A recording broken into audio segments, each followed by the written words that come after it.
Welcome to the Funnel Reboot Podcast, brought to you by Marketing What's New. Let's get into today's show. Hey, Glenn here. Welcome to Funnel Reboot. Today, we're going to talk about marketing a certain kind of product. First, just want to remind you that we are coming up on the end of Google Universal Analytics. If you haven't installed Google Analytics 4 yet and started your process of transitioning to it, you have a few months, but this is the only time where you will have both the old kind of data and the new Google data side by side. So you want to get on that. Let's get to today's show. This is the last episode where we're covering product marketing books. The books in the 3 previous shows of the series gave foundational advice that would benefit any product manager or product marketing manager in their career. But there's a single vertical that has idiosyncrasies, setting it apart from other industries. And you should know about them if you're going to market these kind of products. The industry that does things differently is high tech. And today's book not only explains how to market these products, it boils it down into simple steps that you can apply on the job. Our guest has been in the high-tech sector for over 25 years, working his way from engineering to sales and on to marketing roles. He came out with the book High-Tech Marketing Simplified in 2022, and it builds upon his initial book, Marketing Simplified. He earned a BSEE from the University of Connecticut and an MBA from Bentley University. I caught up with him in the high-tech mecca of Silicon Valley, where he lives with his wife and sons. Let's go hear from Ted Marena. Welcome to the show, Ted. Thanks, Glenn. Excited to be here. Can you please tell us what the name of the book you wrote is? Yes, the book that I wrote, which is entirely based on my experience working in sales, business development, and marketing, is called High-Tech Marketing Simplified, an insider's shared experience. And that it is. And high-tech products, they're definitely a soft spot for me because I've spent a fair bit of time in being involved with them in various marketing incarnations. And I know you've spent a very long time involved in them. If I could put you on the spot and ask you to maybe just name one main thing that sets a high-tech product apart from the regular old garden variety product, what would it be? I think the interesting and the different thing with the high-tech marketing products is actually more of a similarity than a difference. I'm going to sort of turn it around. The people tend to be focused on feeds and speeds when it comes to technical products. In other words, how fast is it, or size, whatever. And I think one of the aspects that people forget is emotion is still very important in the decision. And ultimately, people use their emotion to reinforce their logical thinking.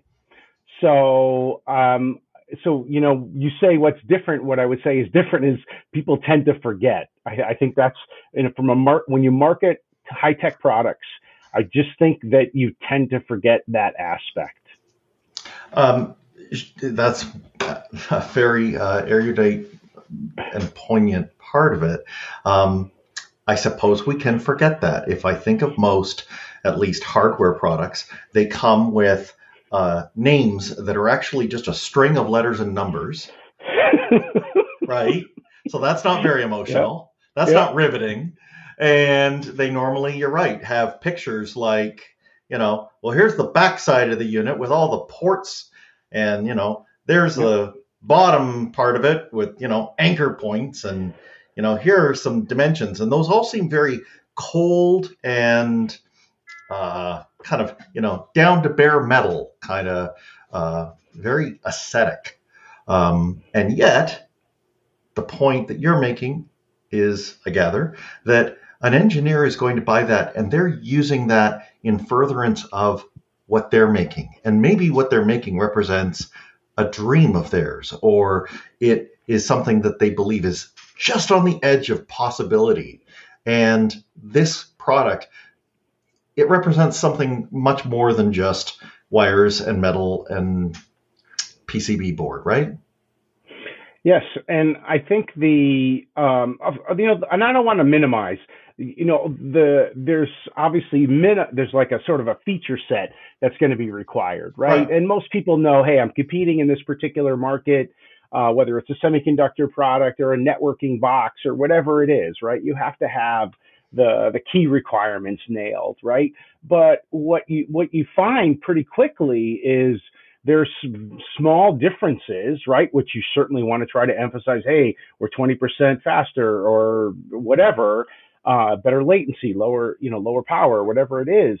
But a lot of times that's not really what's going to tip the scale, right? What's going to tip the scale is maybe who the person has more confidence in, or maybe someone who's just a little bit more believable, and there's a lot of these intangibles, and subconsciously the buyer does, a lot of times they don't even know that they're, like, in their mind, they're sort of leaning one way. They don't necessarily know why. And then all of a sudden they're like, oh, but this 20% thing over here is the reason I'm doing it, when in fact, it's just a reason to reinforce your emotion. Yes, and I think no. I think you're right, and I think we can we kind of have an antidote for, because I imagine somebody's listening to this saying, "All right, well, but Ted, that makes it hard if I'm the product marketing manager at that company. How am I supposed to know what that person has in their mind that's going to be that 20%? That makes it like that's a depressing thought." On the other hand, what you say in the book is you say, but if let's imagine that you have a founder who is still working within the business, or people who have the vision of the business that, you work in close proximity with, that if you can suss out of them why they're doing what they're doing, what their beliefs are for why they've assembled both materials and thousands upon hours of engineering time, why are they doing it? If you take that information, that you can boil that into a story that fits the product, that then transmits that information to the buyer, and there we pick up with the rest of what you said. Right. And yeah, exactly. And the way that I actually kind of also talk about this in the book is the messaging, right? So a lot of times something is a real technical product and people may not know the company or what you have. So, your message, your tagline, it may just be like a technical description, and that's okay. But if your company is trying to do something bigger picture, and there's a way that some way how that can be brought in to your messaging, then that may be the connection. You may not realize it, right? But someone may be, whatever it is, or the product that you're making is really great for sustainability, sustainable energy, for example, right? And they may not need the device for that application, but because that's something that they are a strong believer and follower in, they want to steer the business that way. So that's just an example of how you can just make sure that your company, whatever your specific vision is, or whatever the mission statement of the company is, sometimes you can weave that into your product messaging story. Yes, and that corporate positioning is, as we said, the founder or the people who are currently providing the vision for it. Maybe they are proxy for a customer or user out there, but also they're the ones who are building these products which have like there's an unending stream of new products coming on the market, right? And so you say in your book that they're sometimes even transcending what a product was. It doesn't have an infinite shelf life, and they may actually be working on a vision that is bigger than this current product. That product may be cannibalized or subsumed by the next product that they're working on, and so on and so on. And that it's really about the kind of corporate positioning. I mean, the product positioning has to be there, but products come and go. But the corporate positioning should hopefully have such longevity that people can embrace it even if they, missed a generation or are just finding out about you now. Yep. I think that they have to go hand in hand. The way and the positioning of the company is, for example, if it's an organization that's really pushing for innovation, but there's almost no differentiation in the product. As you say, if you miss a cycle and maybe one cycle, it's kind of me too, but you get back on a cadence where, you again find that innovation, then, people tend to stick with you. But when there's a big divergence, that's where it definitely is more of a challenge. Mm-hmm. Yeah. Or if we have something that, kind of hops a category, I guess we saw it with, things like hard drives, right? They started off as platter sized, and then they got smaller and smaller and smaller until they physically couldn't get any smaller. And then flash memory came along, right? So all the companies that were in the memory and storage business all of a sudden found that they didn't have to worry about platters spinning anymore. They had to come up with a whole new paradigm, but their business hadn't changed. That's correct, and that's very common in tech products. I think it's maybe a little less so in others, but it still happens, right? Where one of the things that I constantly have discussions with people on is sometimes you have to be okay eating your own lunch. And what I mean by that saying, I think some people know it, but not everybody necessarily understands it, is you have a product that's doing well, but as you say, there's a shelf life. People may buy it. Some customers may buy it for a long, long time. It may suit their needs. They may not want to develop new software and you go through certification and so on. They're just going to be happy to keep going with it. But others will have new needs. There'll be new standards that come around, updates, enhancements to buses, and on and on and on. And from a technical point of view, if you're not constantly looking at, okay, what do we need to do? What do we need to introduce next? Again, even if it's going to eat away at some of the product that you already have for sale, if you don't do it, somebody else ultimately will. And so that's just something you have to be okay with. And it's hard. And I'll be the first to tell you, and I've seen it in a lot of companies where, oh, we're not going to do this because that product is going to suffer. And it's damned if you do, damned if you don't sometimes, but often you miss the boat if you don't do it. Yeah, that's right. Disruption is going to happen regardless. The only question is whether it's going to be you who does it to yourself or the next guy. If we think of maybe the pager business, when mobile phones came along, you point out products like that. You say that technology is more vulnerable to things in adjacent fields coming along and going, well, it's actually not difficult for me to add your functionality. I've got most of what I need already, so I'll just scoop that up. It happens.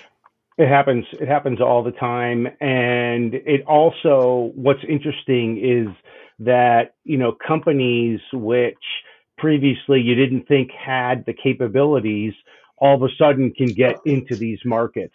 Right. I mean, and, a perfect, Apple's a great example. A lot of people, everybody knows it today is, oh yeah, of course they make the phone. It wasn't that long ago. They never made a phone. And as a matter of fact, the first co-developed product they had with Motorola was really a poor device. And that was a perfect example of, hey, we don't want to eat our iPod business.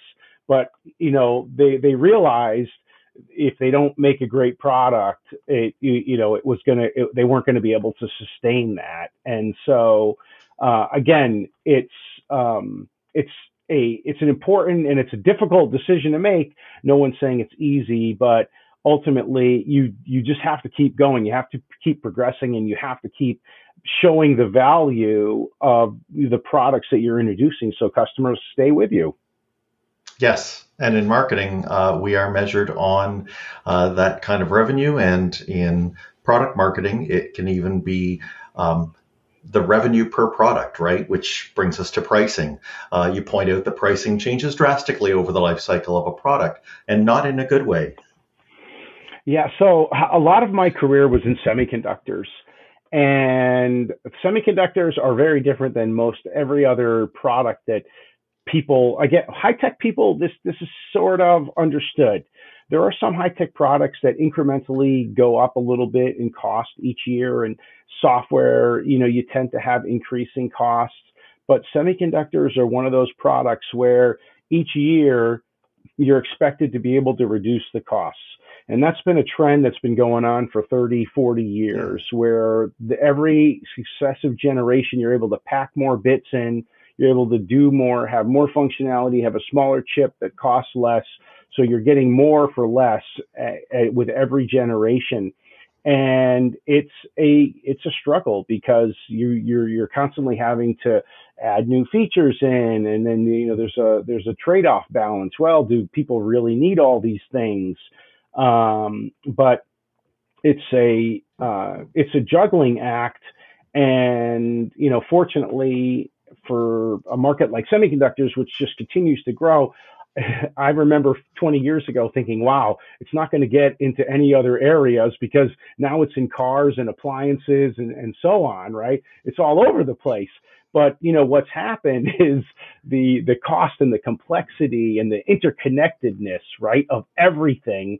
It's now, yes, of course it's in cars, but it's like 10 times the amount of content is in cars, right? And You're just going to continue to see this because the Internet of Things, because of all the connectivity, and as apps keep growing and exploding, there will just continue to be more and more and more devices connected. So, that market is sort of a self-fulfilling positive prophecy. Yeah, and it's right. It depends on, you could take the negative view, and I'm sure that when the guys at Intel, like Gordon Moore, who came up with that, chart of Moore's law. Yeah, the fact that the semiconductor prices drop as they can squeeze more transistors on a chip.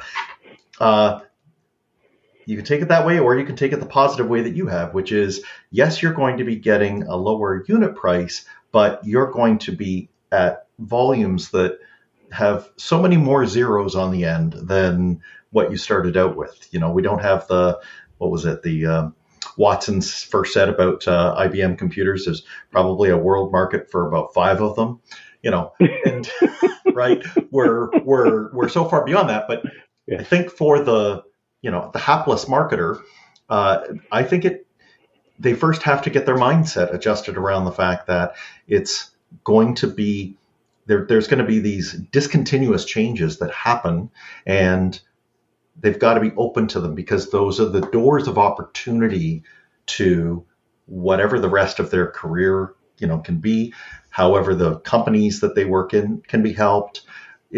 So you definitely, I think, in this field, and I think it came through loud and clear in the book, is you have to be open-minded.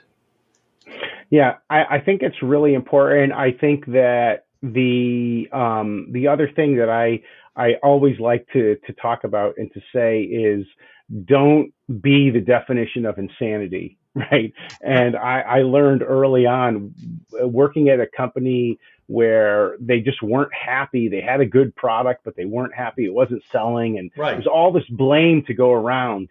And at the end of the day, why are we doing this type of marketing campaign? Well, that's what we did last time. And I'm like, well, we did that last time and the time before and the time before, and we weren't happy with the results. So let's go for something different, right? Let's go for something new. Yeah. And you have to be open, you have to be creative, and you have to be, you have to understand that, doing the same thing over and over again and expecting different results is not likely, is extremely unlikely to happen. Yes. And I think in technology, that incremental mentality, frankly, you could just work yourself into the grave as a company by doing that if you're not turning it around and saying, well, wait a minute, what's the opportunity here? And what do we have to let go of from our past to do differently? And we're going to talk a little bit about just how much this comes into the nature of a marketer's work inside of their company, which you devote a fair bit of the book to. But first, we're going to take a very quick break. I'm taking a moment to talk about the soon-to-be retired Google Universal Analytics, or UA, which affects almost every marketer with a website. Anyone who's seen it can tell that the new Google Analytics product is missing a lot of UA reports. You may think you're stuck using the GA4 interface to make them, but there's another way Google is giving you your data.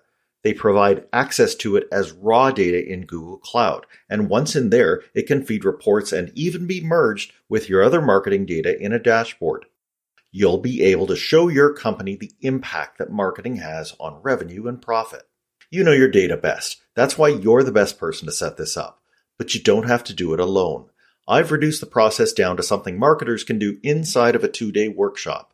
Whether you've installed Google Analytics 4 or not, this will fully migrate all of your old UA settings and get you implemented on Google's stack of database and dashboard tools. In early 2023, the in-person GA Fast Forward workshops will happen in Ottawa, Kingston, Montreal, as well as across upstate New York and Vermont. You can go now and see registration details or get notified when it's happening in your area. Just go to gafastforward.com, spelled as you'd say it, or GAFast, the number 4, then WARD. Let's get back to the conversation. Okay, Ted, so we have heard about what we need to do kind of externally and facing the market and designing, our positioning, but you explain that especially when there's a new product bubbling, that a marketer in a high-tech firm has a lot of work to do internally. So let's first set the table for people by explaining maybe a little bit of the cast of characters. And you provide a great template for this because you've done all of these roles. So first off, we'll follow through. You began in engineering, right? Correct. So what in one sentence, what are they doing in the company, and what was your past involving there? Yeah, and so the engineering role, they're basically taking direction to create, what is the marketing person is typically asking them to make. That's in a nutshell.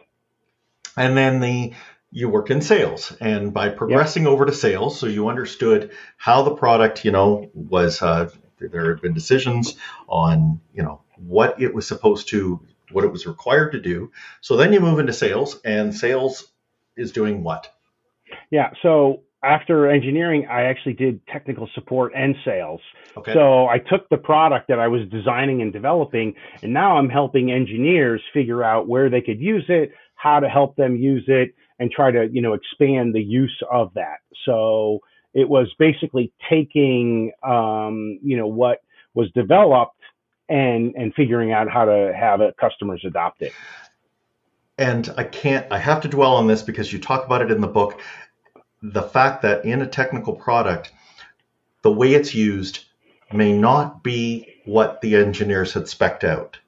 And that there is an interesting dance here that has to happen, especially with sales, because there's revenue on the line.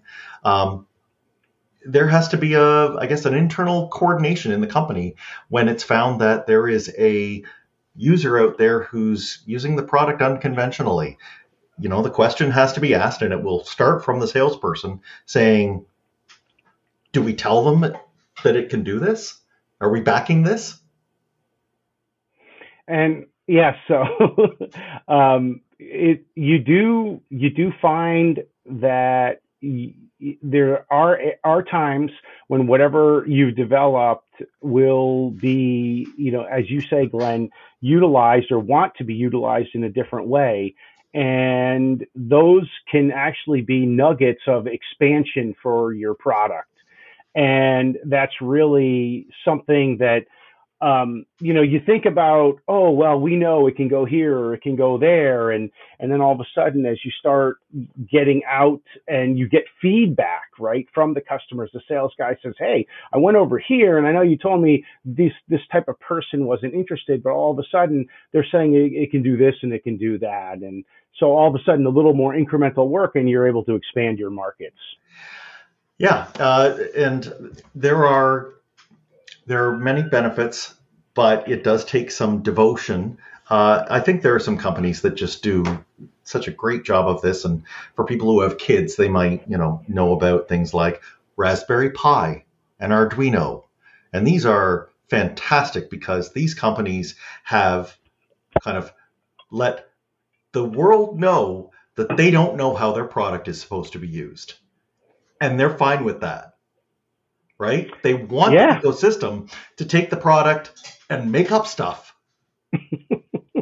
Yeah, it's an amazing platform, both of those, because they basically these companies had this mass quantity of chips as there was all kinds of disruption happening in the mobile phone market. And they were like, what are we going to do with it? Well, let's just make this low cost board and throw it out there and get some software, design examples, applications.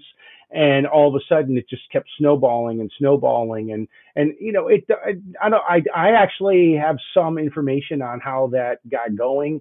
Not super early days, but fairly early. And it was a lot of investment. It took a lot of time. It didn't happen overnight, but boy, once it got rolling, it was incredible. The numbers of the sales and the expanse of that platform are really staggering. Yeah, no, I'm not far beyond what anyone ever believed they would be. Far beyond. That's right. And so don't know if this, if it was Raspberry Pi that you were talking about in the book, but at one point you said, look, if you're going to make a solution that has multiple uses and you want the ecosystem to pick up on this, be prepared. You may spend an amount that dwarves what it actually cost you to make the product. So, be careful what you wish for, but here's the plus. It will preserve your margins, right? Yes. If you can demonstrate and provide the platform for customers to utilize your product more easily in several places, more beyond what the original idea was, you potentially are going to be able to grow in a more exponential way. And you'll be able to command more margin for those because it's just easier. And so instead of a customer having to invest time, now they just know they can pick up your product, service, solution, whatever it is. and ultimately they're going to get to market quicker. So it's worth it for them to pay more. Yeah. You can, continue to harvest that income. You may be able to fend off knockoff providers for longer. So if that commitment is really there, there is a payoff to it. So let's come back inside though. As we said, these things don't just pop into existence. You've got to, let's say, inside the company, there's a small team that's, assembling, and it's kind of working its way towards being ready to go to market. And we, as the marketers, are kind of squished right between the product side and the sales side. So when we're working with the sales team, it's easy for marketers, especially in high-tech products, to look to them, especially right after something is launched, and kind of expect them to just make sales materialize. And you say we've got to be careful there. If we are too expectant of sales, the whole thing could come crashing down. How do you mean? So what I mean by that is that there's for a particular high-tech product, you have to, this is what I basically explain, that you have to erase your mind because you've been working internally on this product and you're toiling away. You know it, you breathe it, you live it, everything. Yep. And so unfortunately, your mind gets an expectation that you know all this stuff. And now all of a sudden you pass it over to a salesperson who has much less knowledge because they haven't been involved for months and months and months. And you forget that they don't know what you know. So now you pass it to them. Yes, you maybe done some training, but they have some limited knowledge. Now they go to a customer. Now the customer has zero idea. Okay, so you had months and months and months. The sales guy had a week or a few weeks, whatever, and the customer has zero. So now you're expecting that the customer is going to see and know all the stuff that you did, and it just isn't the case. And so this is one of the areas I talk about in my book is like erase your mind and try to like imagine that you know nothing of your product when you're creating your collateral, when you're putting a solution or a demo together.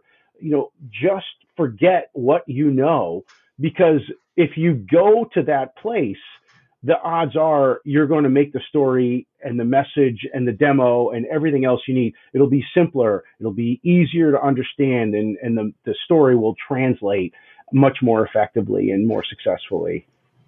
So let's continue that broken telephone problem with the fact that in this industry, we would be fortunate to always be in a situation where we have a direct sales force.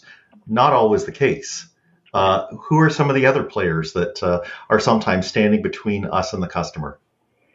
Well, so depending upon what your product is, if you don't have a direct sales force, a lot of tech companies will use manufacturers reps. And a manufacturer rep is someone who they're kind of like your sales force. What they would tend to do is they would have complementary products to yours. So they wouldn't have anything that competes directly with yours. And the idea is your part may connect with this other part or box or whatever. And so the rep is able to go to a customer and maybe sell both as kind of a solution, right? Yep. And then beyond the rep is a distributor or a value-added reseller. These are typically companies that will stock the product. And depending upon if it's a niche-focused distributor or a very broad line distributor, they will have lots of products. They usually will also stock the competitor. Right. And they sometimes have technical resources. They have salespeople. Obviously they do a lot over the web and whatnot. And these are channels that really allow you to extend what you can do and sell. And distributors are super important, not only because they can hold the inventory, but also because they can take care of just a lot of the T's and C's, which, depending upon the size of your company, could just be a godsend, right? If you have to constantly be going through credit and all these other things, you can just push that off to the distributor, give them a decent percentage, and they're off and running. You just said the magic words, right? So they do have a role in the supply chain, and you must find a way for them to have that margin for their specific part. So when margins get squeezed, be careful that you don't poison the well by chincing on them, because it's going to end up biting you. Yeah. And I just wanted to sort of circle back here. One of the points that I wanted to make is, as I have worked at a lot of these different companies, as I've sat on the other side of the desk, so to speak, as the engineer and selling, being the receiver of marketing, one of the things I'm really proud of in my book is the process that I put together. So like when you go through and you look at it as you have, Glenn, you saw, hey, okay, you got to define it, right? You got to get goals set. You have to nail the messaging. You have to take care of all the go-to-market and all these other aspects. Then you ultimately deliver, and so on and so forth, and measure at the end. Anyway, the point of what I'm trying to make here is we're sort of talking about a lot of different things. One of the things that I think is really important is you do have to put all of this together, right? And when you do these process steps, I feel like you're better able to, defend the margin, right? You're better able to expand into these other areas, right? You're able to create a sales channel and flow that works for, the various partners.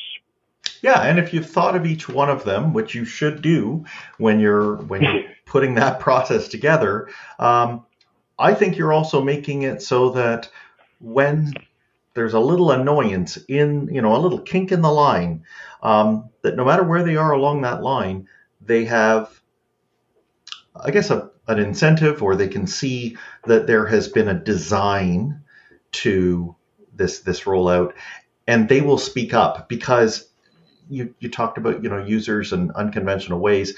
Well, there can be problems, and they'll never get back to you as the product marketer if you haven't been good to the other players that stand between you and the customer. And that, when you get that piece of information, it may just be a simple misunderstanding, but there may be times that it's that gold nugget, that root cause problem that you wouldn't have found, and that is choking your ability to make revenue on this product. And if you hear about one, like they say, where there's smoke, there's fire, you can hop on that. You can get your engineering team in there. You can sort it out, and that's what a market leader does compared to the others that are just trying to figure this out. If you do have that extra layer of understanding and the process has been built holistically, I've got to think that you're gonna get over minor failures quickly and get yourself onto success. Yeah, and it's interesting that you bring this up, because one of the things that I learned when I was in sales and it transferred over to marketing is that when there is a problem, every product has a problem. It doesn't matter what it is. There is going to be some problem inevitably. And when that happens, it's a golden opportunity for the company.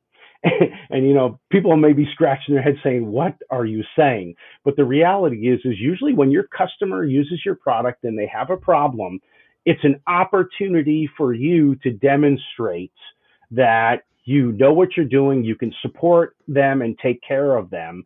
And what you tend to be able to do at the end of that, when you can resolve it in a timely manner, when you can provide the support, you learn more about what the customer's doing with your product.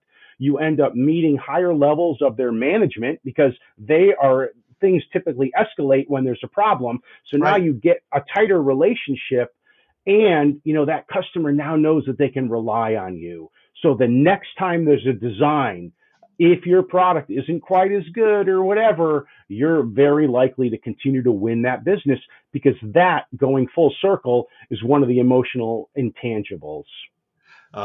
For sure. No. And I think you've taken us to probably the one that, when I look back on my product marketing, was the one I had the hardest time with. And it's where you said, okay, now, if you are going to have that where there are clients who have escalated a problem up to their executive, for you to be prepared for that, not only to be, ready to fight the fire, but actually to shine, like you said, you have to be communicating with your executive. And I was always uncomfortable doing that.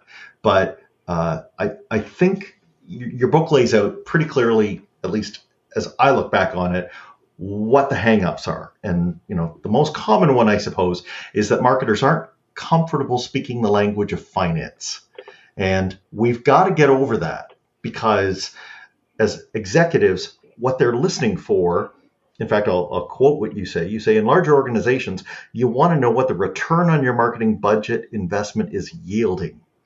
That's right. They're looking at spending money on your marketing plan, or on something else, like an engineering team or some infrastructure projects or something. So that's what you are contending with. And your time in front of those busy executives is there to show them that you do have a firm footing on why you need funds, and to educate them, right? So you've got a couple of hacks for how to do this. So help us understand how maybe, former Glenn would have done a better job if I'd met you earlier.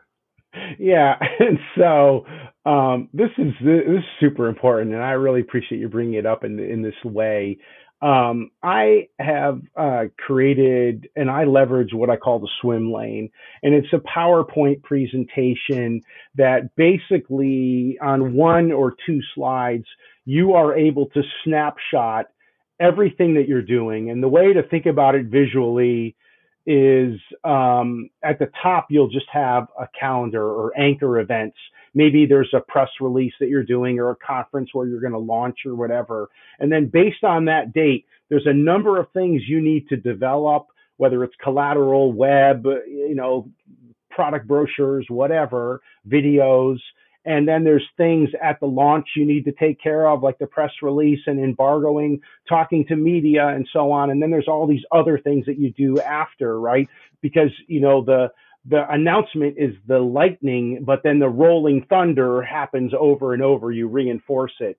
And so when I create this swim lane of the things that I'm going to do, I sort of can bottom up and say, okay, these things, well, the company already spends money on this. These are just people I need to peel their time off. These other things will cost X amount of dollars, whether, again, it's social media or whatever it is, right? Lunch and learns, conferences, whatever. You can put a number to all those things, and then you can start and you can measure. Again, this goes all the way back to my process step of goal setting. So then you can sort of say, all right, to hit this particular sales goal, how many leads do I need, or how many hits do I need, or whatever it is that is part of your funnel. You'll actually be able to tie this whole loop together, and you have an estimate of what it costs. Then you can measure and see how you're doing, and obviously fine tune. Hey, these things work better, or these don't work. Let's stop doing this. Let's do that. Yeah, and it works particularly well in categories like high-tech hardware and software, where it's not like a pack of gum, right? We have a new version, right, and there's a bundle of things that make it, frankly, a whole new product. So we have to treat it that way. Like you say, with the lightning, we are working so that everything on those swim lanes comes together in crescendos at the launch. And then, as you say, the thunder comes later, where we're hearing, or reminding people over and over and over again. Or just mentioning something in a different way, right? Hey, You're talking about the product, but for this application, or, you just introduced some new software update to it, or, whatever it is, right? You're just able to kind of reinforce and refresh the story, because that's the other thing, is repetition is super important. People need to hear about things over and over and over again. As I often say to my colleagues, nobody is sitting there waiting for your story, our product to be delivered to them. Right. We like to think. Yeah, it's not that way. But internally, which you point out is sometimes a harder sale than even externally, I think even having the boldness to trot out the swim lane diagrams and, remind your manager, or remind those folks over in support, or remind other people, they are, it's like they're members of an orchestra. All of them have a part to play, and you're trying to put it all together in a way that once it goes outside the windows of the company and, is now being heard by a customer, that they're not hearing dissonance, right? That there's some kind of harmony in what they're hearing from the company, that it seems like it's all cohesive, and that it combines to, as we said right at the top, give them a singular impression that this product is going to be a solution to their problems. Yeah, and I think there's two